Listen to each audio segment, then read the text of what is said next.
Okay, hi. I want to briefly go over and recap this business about chord diagrams and root notes. Um, in the guitar world, when we strum a chord, we want to strum it from something called the root note on downward. When I mean downward, I mean from your chin to your toes. Now, what is a root note? Okay, a root note. First of all, a root note has the same name as the chord involved. So an A chord will have an A root note, a C chord will have a C root note, etc. Um, it is also the particular note when more than one of them exists that is the lowest in tone. So I want to illustrate this by taking a look at those two of those chords that were in that lesson there. Let's take the E. So we haven't talked about chords specifically yet, but we will. So here again, this is an E chord, all right? The notes that make up the E chord are the E, the G sharp, and the B. So on the sixth string here on the top, we have an E, we have a B on the fifth, another E, a G sharp on the third, a B, and another E on the bottom string. Okay, so now we have three E's. So the root note's going to be one of them. It's going to be an E, and it's going to be the one that's the lowest in pitch. So it's going to be this top string. Okay, now if you look at that chord diagram, you'll notice that there are no X's on any of the strings. That means the chord is completely open and we can strum all six strings from the root note, which happens to be the sixth string, all the way on down. Okay, pretty easy. All right, now let's take another look at a different chord. Let's take a look at that D chord. All right, so the D shape for the D chord in the open position is what I'm showing here, and it consists of notes A, D, and F sharp.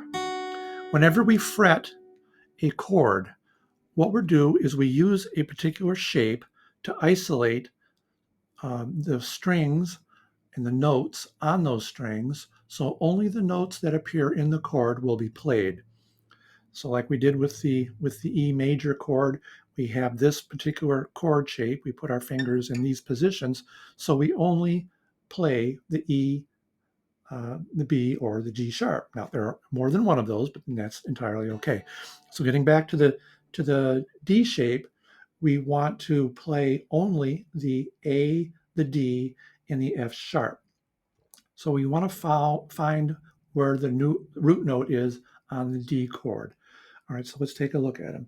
So the top string here is E. The open fifth string is A. Well, it's got to be a D, so it's not any one of those. So here we have a D on the open fourth string. And again, root notes doesn't matter if the note appears on an open string or a string that's fretted, like it will in some cases. So this is an A. It's a candidate. So now we have a D here on the A on the third string. We have a D on the second string and an F sharp on the bottom. So it's got to be either this D here on the open fourth string, or it's got to be this fretted note D on the second string. Well, obviously it's going to be the one lower in pitch. So it's in this case the root note is the open fourth string, and convention says we strum from the root note down. Okay, now what about these top two strings here?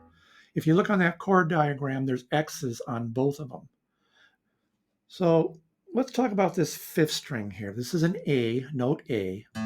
It's not the root note because, first of all, it's not a D, and this is a D shape or a D chord. So that's not the root note, this is. But notice that this A string is also the same as the A string on the fretted third note. Those are both A. So why can't we play this? Since it's harmonic, it's one of the notes in the chord. Well, the answer is you can. All right, you're not, you're not going to cause any earthquakes, and the missiles aren't going to launch if you include that fourth string or that open fifth string, that A, in your strum. All you're going to do is you're going to add a little bit of bass in there, which is perfectly fine. Are you supposed to include it in the strum? Well, the purists say no, you strum from the root note on down. But don't worry about it. As long as that note is harmonic to the rest of them, meaning it's one of those notes that make up the chord, go ahead and strum it. You've got more things to worry about as a beginner than trying to make your strum so it hits on that fourth string. Okay, let's talk about that sixth string though. That sixth string is an open sixth string is an E. An E is not one of the notes that make up the D chord. So we rightfully try to avoid the sixth string. You can strum from the fifth string on down or fourth string on down, but we want to try and avoid that sixth string. Okay, now that being said, and this is for later, don't worry about this now.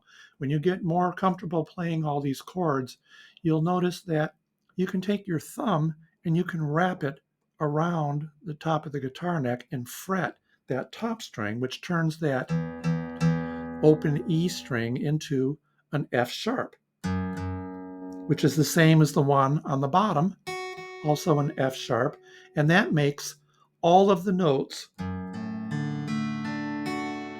harmonic to the notes that appear in a D chord, meaning they're either an A, a D, or an F sharp. And in that case, you can play all six strings.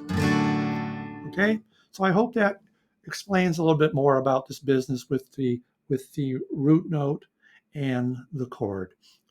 If the strings appear on a chord diagram and they have an X on them, but one of those X's, like in this case, happens to be harmonic, don't get too wrapped around the axle about avoiding that string. If the note above is not harmonic to the rest of the strings, then yeah, try and avoid that. Okay, that's all.